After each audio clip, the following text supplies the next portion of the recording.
السلام علیکم ورحمۃ اللہ وبرکاتہ۔ نحمدہ ونصلی علی رسولہ الکریم، اما بعد۔ آج رمضان کی سیریز میں بات کریں گے ان چیزوں کے بارے میں جن سے روزہ فاسد نہیں ہوتا ہے۔ چینل میں نئے ہیں تو پلیز سبسکرائب مائی چینل۔ تو سب سے پہلے یہ جانیں کہ سرما لگانا، انجیکشن لگوانا، آدمی کے پیشاب نکلنے کے سوراخ میں دوا ٹپکانا، زخموں کی مرہم پٹی کرنا، خوشبو یا تیل لگانا، دھنی دینا، ہینا لگانا، آنکھ، کان اور ناک میں دوا کا قطرہ ڈالنا، قے ہونا، پچنا لگوانا، رگ کھلوانا اور خون نکلوانا، نکسیر پھوٹنا، زخموں سے خون نکلنا، دانت نکلوانا، مزی اور ودی کا نکلنا، دمہ میں اسپرے کا استعمال کرنا، ان تمام چیزوں سے روزہ نہیں ٹوٹتا ہے۔ بہت سے لوگ کنفیوز رہتے ہیں، سوال کرتے ہیں کہ ہمارے ساتھ ایسا ہوا، کیا جیسے دمے کی بیماری ہے تو کیا ہم نے اسپرے لیا تو اس سے روزہ ٹوٹ جائے گا؟ تو یہ چند چیزیں تھی جو آج میں نے آپ کے ساتھ شیئر کی ہوں۔ ایسے ہی بہت سے سوال یہ بھی رہتے ہیں کہ بلڈ جو ٹیسٹ ہوتا ہے اس کے لیے جب ہم خون کی جانچ کرواتے ہیں تو کیا خون نکلوانے سے روزہ ٹوٹ جاتا ہے؟ تو جی بالکل نہیں، روزہ ان چیزوں سے نہیں ٹوٹتا ہے۔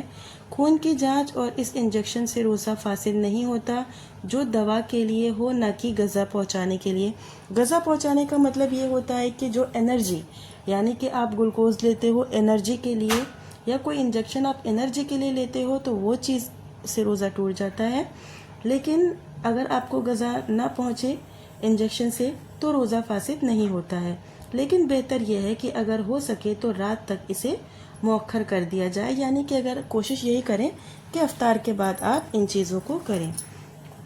عورت روزہ رکھنے اور حج کرنے کے لیے وہ دوا استعمال کر سکتی ہے جو حیض کو بند کر دے، اگر طبیب یہ کہے کہ اسے نقصان نہیں ہوگا، لیکن بہتر یہ ہے کہ وہ ایسا نہ کرے۔ بہت سی عورتیں ہوتی ہیں حج کے دوران پیریڈز کے لیے ایسا کرتی ہیں کہ دوائیاں لیتی ہیں، رمضان میں دوائیاں لیتی ہیں۔ اگر ان کو اس چیز سے کوئی نقصان نہیں ہوتا ہے تو وہ ایسا کر سکتی ہیں، لیکن نہیں کرنا ان کے لیے بہتر ہے۔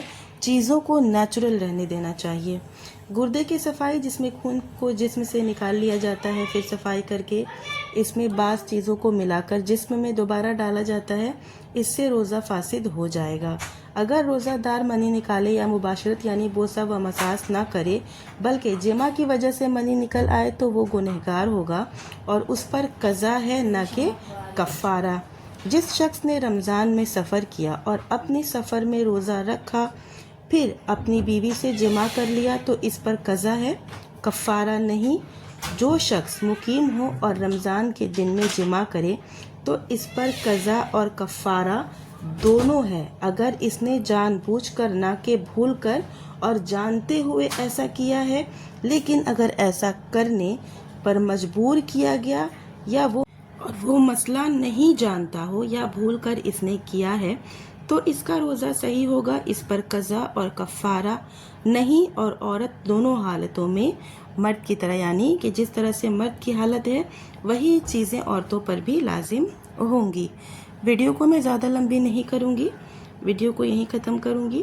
آخر میں اللہ تعالیٰ سے دعا ہے کہ یا اللہ تعالیٰ اس مبارک مہینے ہم سب کے لیے خیر و برکت، رحمت اور مغفرت کا ذریعہ بنا۔ اللہ ہمیں اس رمضان میں اخلاص کے ساتھ روزے رکھنے، قیام کرنے، قرآن سے جڑنے اور کثرت سے عبادت کرنے کی توفیق عطا فرمائے اور ہماری تمام جائز دعاؤں کو قبول فرمائے، آمین یا رب العالمین۔